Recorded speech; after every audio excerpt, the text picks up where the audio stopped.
Hello and welcome to A History of Tucker Mountain, written and narrated by myself, Tom Kidder of West Newbury, Vermont. Roughly 420 to 380 million years ago, Tucker Mountain was no mountain at all, but part of a broad underwater plain, the bed of the ancient sea geologists call the Iapetus Ocean.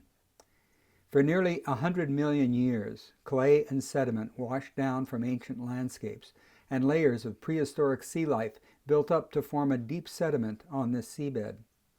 While those deposits were thickening, beginning about 450 million years ago and over the span of 100 million years, the future North America, Eurasia, and African continents drifted northward, and these tectonic plates began impacting with each other, compacting and reshuffling the layers of seabed in a series of slow-motion collisions, deforming them and pitching them vertically into high mountains as they came together to form the supercontinent Pangaea. With time, pressure, and heat, these sediments changed, metamorphosed, into the schist, phyllite, quartzite, and limestone that now form the bedrock of Tucker Mountain and its neighbors. Tucker Mountain was a foothill to the Green Mountains, which towered at the height of the Alps. Over the past 2.6 million years, these high mountains have been ground down by at least 4 glacial ice sheets and eroded by wind and rain. Today, the stratifications of the ancient seabed are visible in the exposed bedrock of Tucker.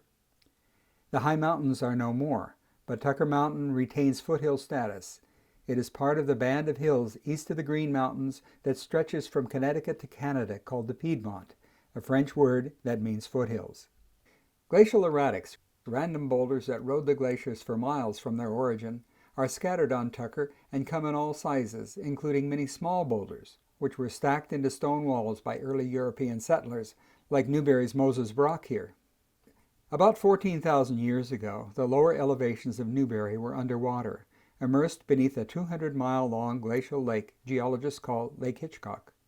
Tucker Mountain, at 1,696 feet, towered above this glacial lake, which extended from West Burke, Vermont in the north to southern Connecticut and remained for 2,000 to 3,000 years. The most recent glaciers receded from Vermont around 13,000 years ago.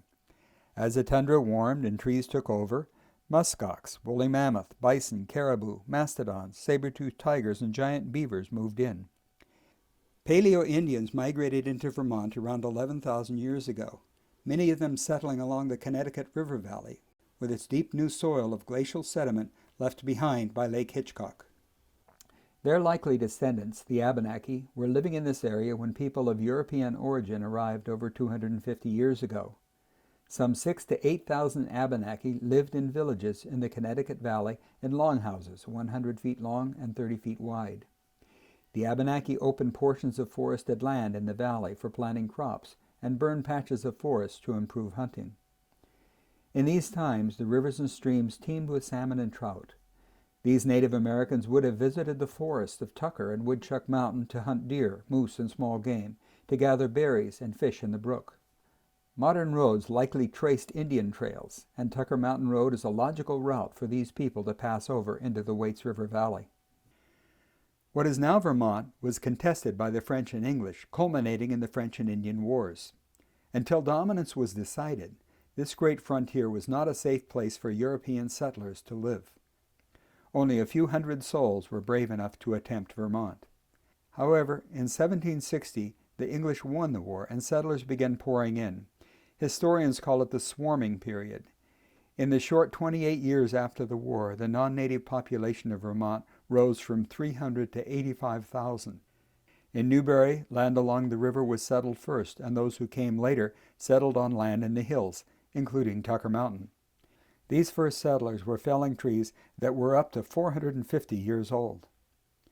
Little is known about all of the families who have lived on Tucker Mountain, but Wells' History of Newbury, Vermont, and the names on H.F. Walling's 1858 map of Orange County provide a good starting point for the history that can be gleaned.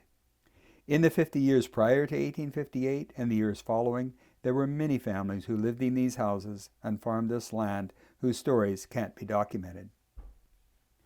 Settlement in West Newbury, the village near the base of Tucker Mountain, began in 1770 or 71. Shortly before the Revolutionary War broke out in 1776, Samuel Hadley, and Samuel Eaton settled land at the foot of Tucker Mountain, where Susan Hannawald lives, identified on the map as a J. Smith homestead. This was most likely the first farm on Tucker Mountain, and one of the few homesteads on Tucker that is still inhabited. In 1790, the farm was acquired by Colonel John Smith, who had earlier cleared some land and built a log cabin further up the mountain. He and his descendants owned it for more than a century. He kept a tavern there. One source says that Tucker Mountain Road was part of the main road from Boston to Montreal, so that would have provided plenty of patrons to crowd a tavern. The fields around the Smith house may be the location of a militia training field, which is likely because Colonel Smith was a military man, having fought in the Revolutionary War and the War of 1812, and he was commissioned as an officer of the local militia. John gave the land for the church in West Newbury. He also donated land for the cemetery where he and his family are buried. He built the Kidder House in West Newbury as a retirement home. John Smith of South Newbury and his sister Judy Vaughn are both descended from Colonel John. An unfortunate and heartbreaking accident is associated with the John Smith farm. On May 9, 1915, two of Ray and Nina Tewksbury's children lost their lives in a fire that started in the horse barn and destroyed the house. 6-year-old Marguerite and her 4-year-old brother Harold. Their parents suspected the children had been playing with matches when the hay in their clothing caught fire. At that time, the house was owned by their grandfather, Henry Tewksbury. Mr. Tewksbury rebuilt the house, and that burned in the early 1960s when it was owned by Kenneth and Gladys Folensby. They had just installed the lightning rod system, but ironically the new technology caused the lightning to start a fire rather than prevent it. Kenneth had a one-man sawmill just across Tucker Mountain Road where he cut the lumber from logs to build a new home. There are 2 old vehicles left in the woods near the site of the mill. Ken was known for being a tinker, and it looks as if he modified this old truck for moving logs. Ray and Tina Clark purchased the property in early 1973 and remodeled the Folensby's house. The barn that was on the homestead when Ray and Tina bought it blew down in a strong wind the day after they closed on the property. The top of the silo sailing airborne for a 1/4 mile until it landed in the neighbor's yard. Tina is the daughter of Philip and Ginny Leach, who owned and preserved much of the land that is now the Tucker Mountain Town Forest. Ray and Tina were married on top of the mountain in 1972. Their guests were driven up the road in a Newbury school bus. The family set up a bride's teepee, and Tina's father led her out to the ceremony from there. In 1790, about the time Colonel John Smith acquired the farm where he kept the tavern, Terrence Putnam, his wife Eunice, and their family settled further up the mountain where Colonel Smith had originally cleared land and built a cabin. It's identified on the 1858 map as the G.C. Corliss place. Terrence built a house, and the cellar hole and foundation can still be seen. There's a barn foundation as well. Before the West Newbury Church was built in 1832, church services were held in homes. Wells' history says, in 1801 the town voted that Reverend Mr. Lambert should preach at the house of Mr. Terrence Putnam in the back part of the town on the 4th Sabbath of each month. The location of the Putnam house made it easier for those traveling from the other side of Tucker to attend church. The farm was later owned for many years by Guy and Polly Corliss. Wells' history records that Guy and his wife came to Newbury in 1839 and settled on the Terrence Putnam place, living in their house 53 years, spending but one night of all that time from under their own roof. They likely came to West Newbury for church and supplies, and Polly, no doubt, came down the mountain for her husband's funeral in 1892, and her own, of course, in 1901. The Corlisses are buried in the West Newbury Cemetery. Robert Urquhart grazed cows on the field around this property when the deserted house and barn was still standing, and Robert's son Alex and daughter Erilyn Putnam remember tagging along with their siblings when their father would go up to milk the cows. They played with an old organ that was stored in a corn barn. Later, Robert bought an electric generator called a Delco and started milking with a machine by their home. The children would be sent up to the same pasture to drive cows home every evening, then drive them back up the hill the next morning. At that time, the old falling-down house belonged to Harold and Margaret Hayward. Alex bought those 75 acres in 1955 for $375. Terrence Putnam's brother, or possibly cousin, Daniel Putnam, came to West Newbury around 1796 from Danvers, Massachusetts. Daniel built a log home on the flat plateau at the top of the first long hill on Tucker Mountain Road, where Bruce Wheeler built the house that's now owned by Larry and Beth Minear. Daniel later built a two-story house and barn on the site, which burned some years later. That hill was called Putnam Hill or Put Hill for years. The old Putnam Cemetery is a short walk from the home site. It was first used in 1802, and there are 16 graves for both Putnams and Tuckers. Daniel's son Samuel, the man with the oxen, is Mark Putnam's great-great-grandfather. Mark, who grew up in West Newbury and now farms with his family in Newbury Center, is a sixth-generation Putnam descended from Daniel. Mark's son Dustin, also a farmer, is seventh generation, and he and his wife Valerie just had a baby, Dustin Donald Jr., producing the eighth generation in West Newbury. So Samuel here is Dustin Jr.'s great-great-great-great-grandfather.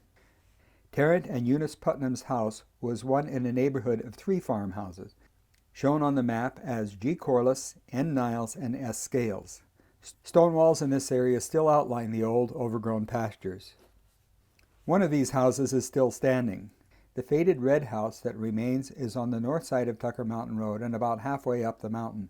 It's owned by Joel Fredericks and his sister Laura, whose parents bought it in 1953 as a summer home. There was once an attached barn that has fallen in. The post and beam construction, boards cut on an up-and-down saw, and the substantial central chimney with a Dutch oven indicates the age to be late 18th or early 19th century, like Terrence Putnam's house. Unfortunately, the house has fallen into disrepair and the upstairs floorboards have been sold for salvage. Joel Fredericks explained that in the late 70s, some hunters got into the house and left the doors open. Animals got in and things went from bad to worse quite rapidly. The earliest transfer of the property was by Charles J. Smith to Sarah Scales in 1850. Charles would likely be the son of Colonel John Smith, and he may have built the place. S. Scales appears on the map, most likely Sarah or her husband Stephen Palmer Scales, who, according to Wells' History of Newbury, moved to West Newbury from Hanover, New Hampshire in 1849 with his wife and their 3 children. One of the last families to live in the house, other than more recent squatters, was Ralph and Kate Emerson. Kate gave birth to twins in the house, a girl, Marilyn, and a boy, Ira. Some 60 years later, Ira met Mr. Fredericks in the Newbury town office and told him he'd been born in the Tucker house and had surprised his mother, who didn't know she was delivering twins. He said that when he made his appearance, he was weak, so they sterilized a big roasting pan using whiskey, and laying the baby in the pan, placed him into the warming oven of a wood cook stove to keep him warm, just as you would now place a newborn in an incubator. The third house in this neighborhood was the residence of N. Niles on the south side of the road, across from the Red House. Wells' History describes a Nathaniel Niles, born in Orford, New Hampshire in 1793, and married to Silence Sawyer of Newbury. He came to West Newbury in 1823 and bought the farm on Tucker. Their first house burned and he built another on that same foundation, which burned more recently. From Wells' History, Nathaniel Niles was a very industrious man, a soldier in the War of 1812, a member of the Congregational Church for nearly 60 years, and long superintendent of the Sunday School in West Newbury. He sold the farm in about 1863. Nathaniel, his wife Silence, and 2 of his sons are buried in the West Newbury Cemetery. Wells says that Edwin was a Civil War nurse who died in that war at age 24. The other son, George, was a carpenter in Boston who died at 38 when he fell from a roof. More recently, the house was owned by Daniel and Sarah Grayton, great-grandparents of West Newbury carpenter Kevin Grayton. Sarah Grayton's sister was grandmother to Erilyn Putnam and Alex Urquhart. Daniel and Sarah left the place to their daughter Iola, who kept it as a summer home. Iola willed the house and property to her grandson Kevin. He was 18 at this time, living in Connecticut, and hadn't known about the property. The demise of the old Cape is a sad tale. Iola had left the house in good condition when she last visited, well furnished and with dishes in the cabinets and linens in the drawers. But by the time Kevin inherited it, a tree had fallen on the roof and someone had stolen all of the chestnut beams, having cut them out with a chainsaw. Kevin was determined to rebuild the old Cape. He lived in Connecticut and would come up on weekends to work on the house. He began by fixing up the coach house to make it livable so he could stay there while working on the main house. All of his dreams were shattered when both the house and coach house were burned in 1982 or 83. Kevin learned that someone had set the house on fire to get rid of the porcupines that had infested it, not knowing that anyone was involved in fixing it up. Kevin tried building again. He'd gotten old windows from the remodeling of the Monroe, New Hampshire school and installed them in frames along with a bay window on the upper floor. Vandals struck again, breaking all of the windows and stealing the bay window. Kevin Grayton still owns the 2.5 acres and still dreams of building a house on this beautiful plot on Tucker Mountain. The cellar hole is all that remains. Moving up the mountain, the land on top of Tucker Mountain was cleared by 1808.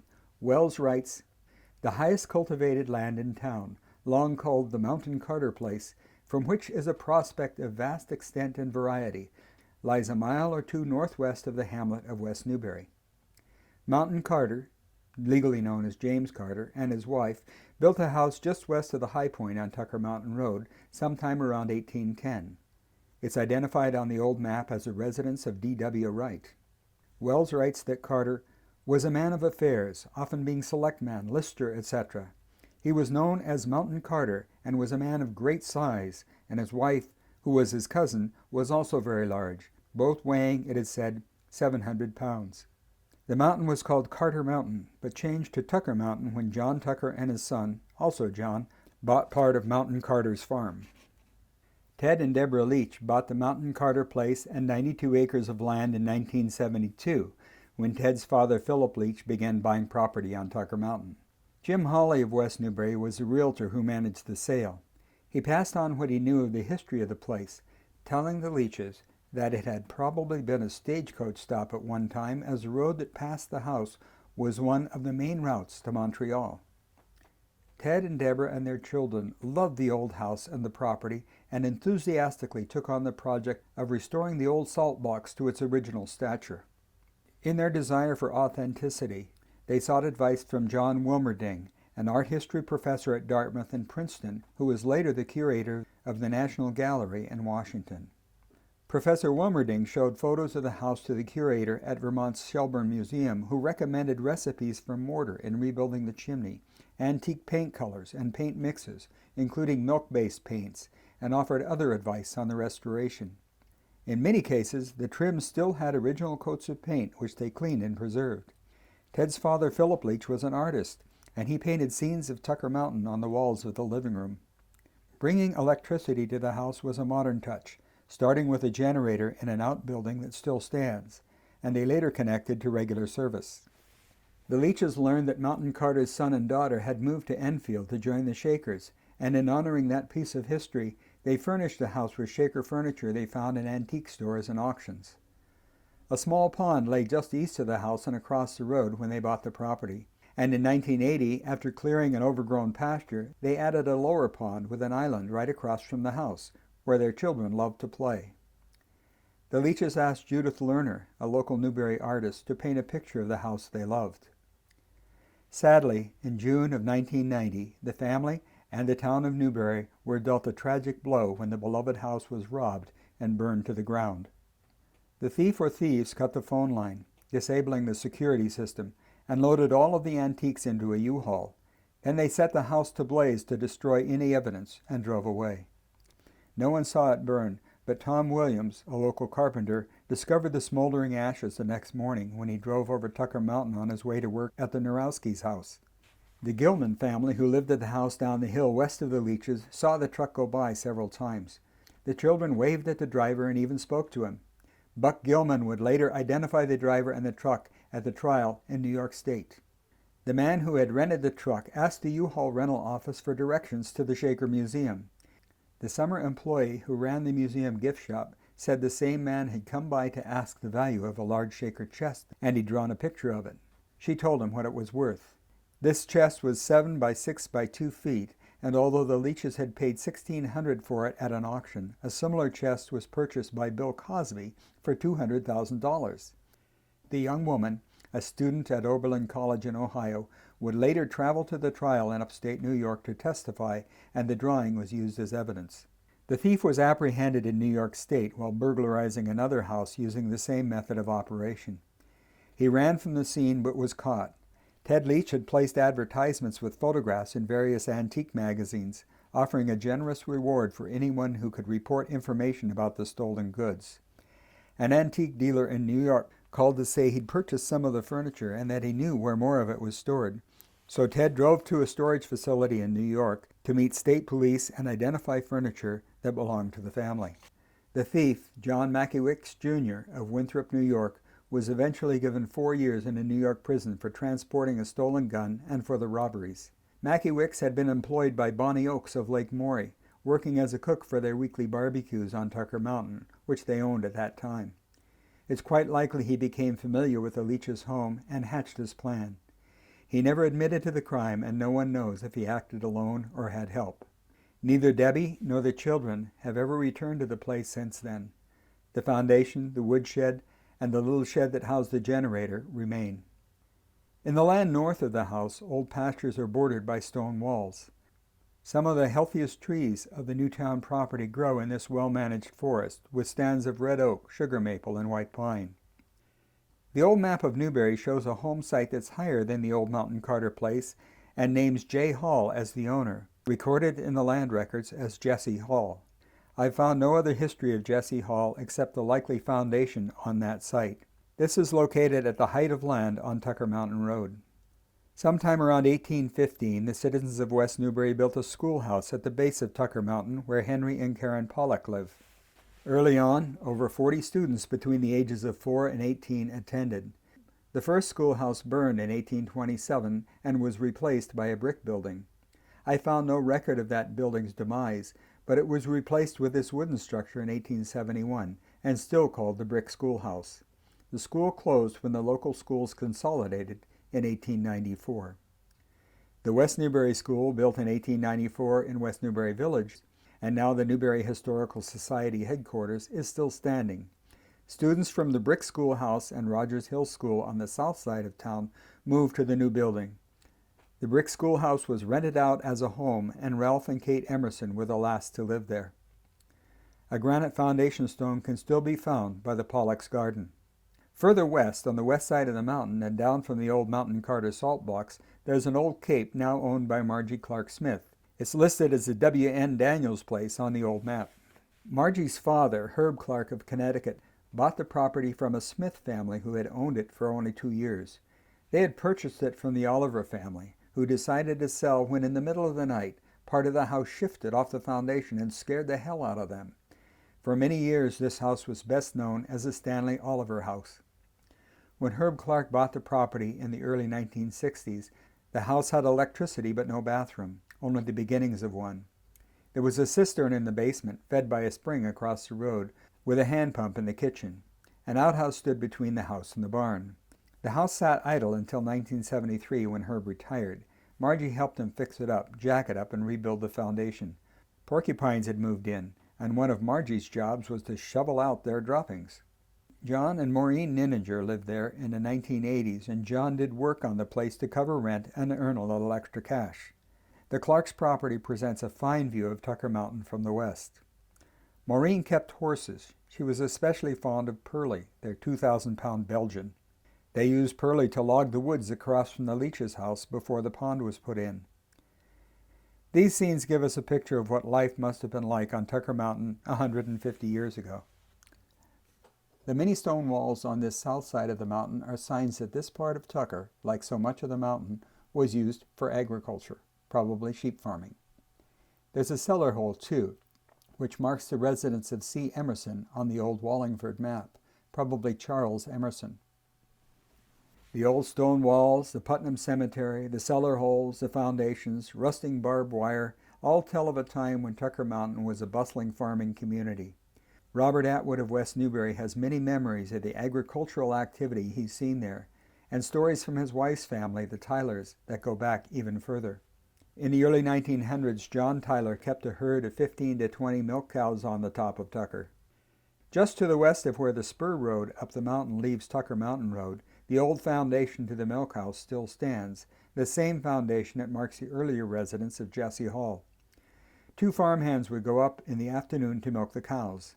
They would submerge the milk cans in a nearby spring to keep the milk cool overnight.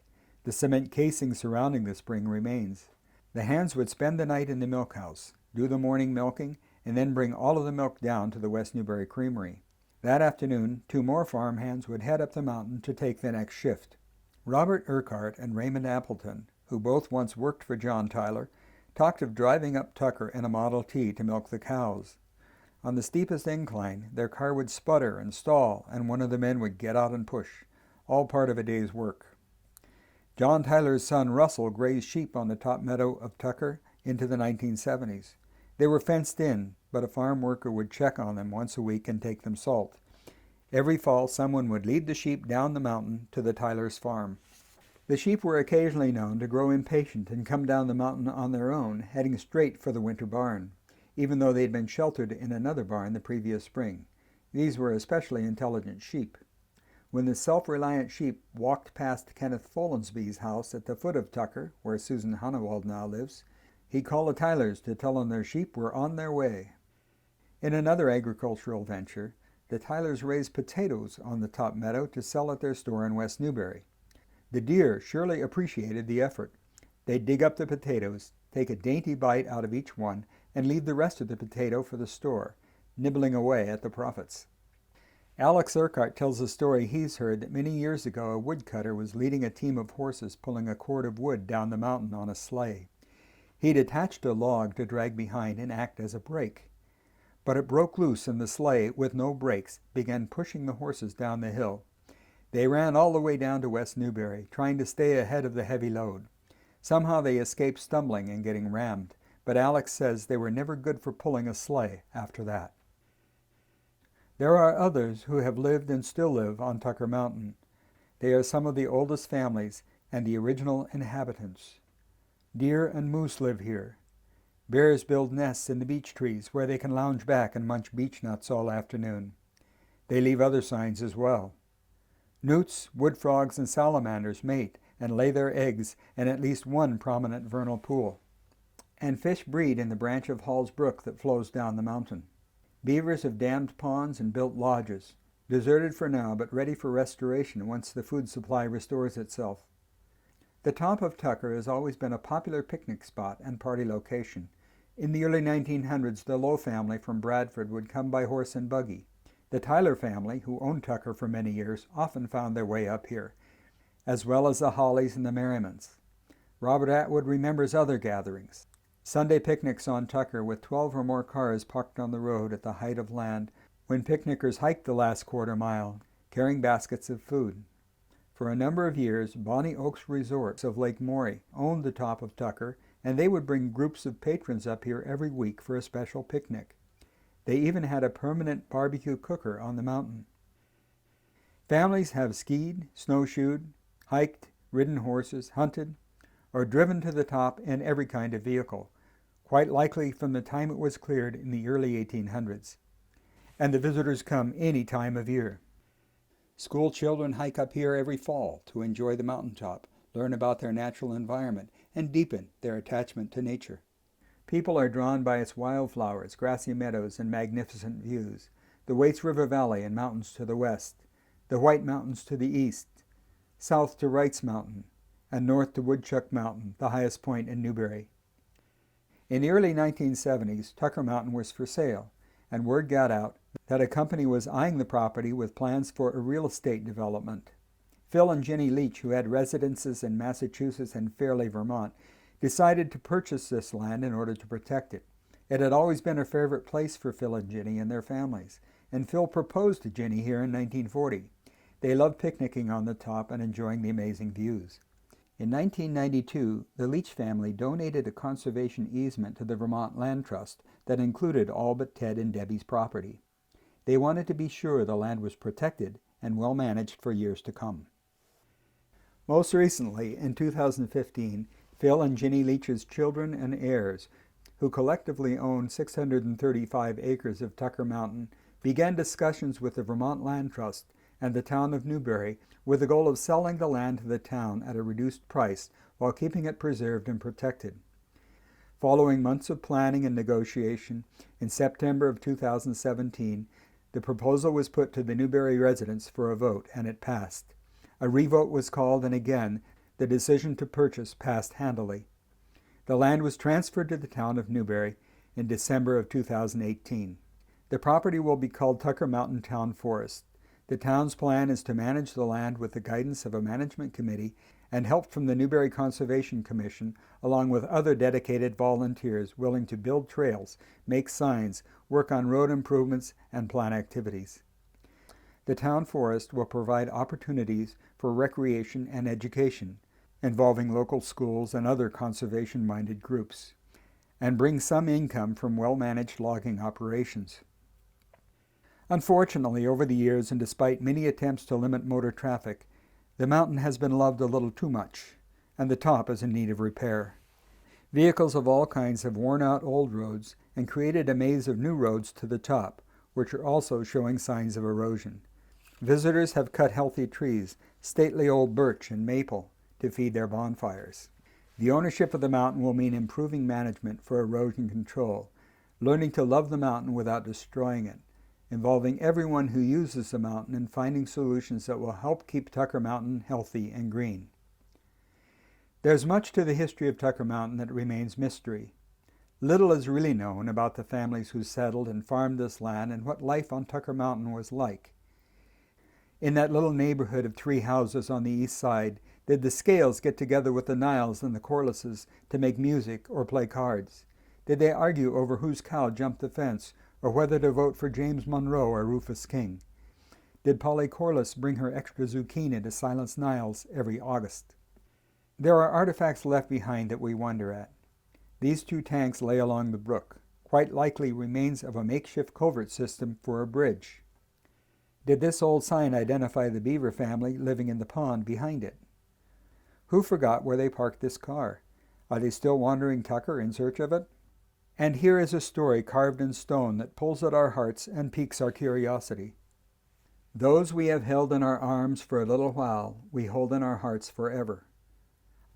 Are there ashes buried or scattered here of a beloved pet or infant? Whoever placed it here chose this place above all others, Tucker Mountain.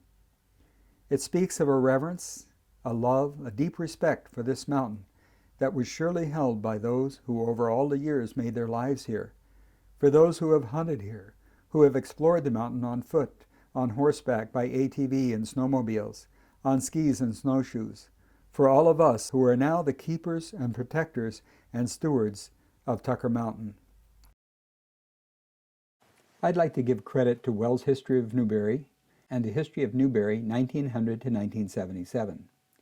Thanks to the people who are so willing to talk to me about their memories of Tucker: Robert Atwood, Erilyn Putnam, Kevin Grayton, Alex Urquhart, Margie Clark-Smith, Joel Fredericks, Courtney Blake, Ted Leach, Tina Clark, and John Inninger. Thanks to Reverend Don Toll for archiving historic photographs of West Newbury homes and the life and work of our townspeople. And thanks to Emmy Hausman and the Newbury Historical Society for inviting me to create this presentation. And finally, thanks to the Leach family for their generosity in donating half of the appraised value of the property to the town, and for their trust in turning over the stewardship of Tucker Mountain Town Forest to the citizens of Newbury.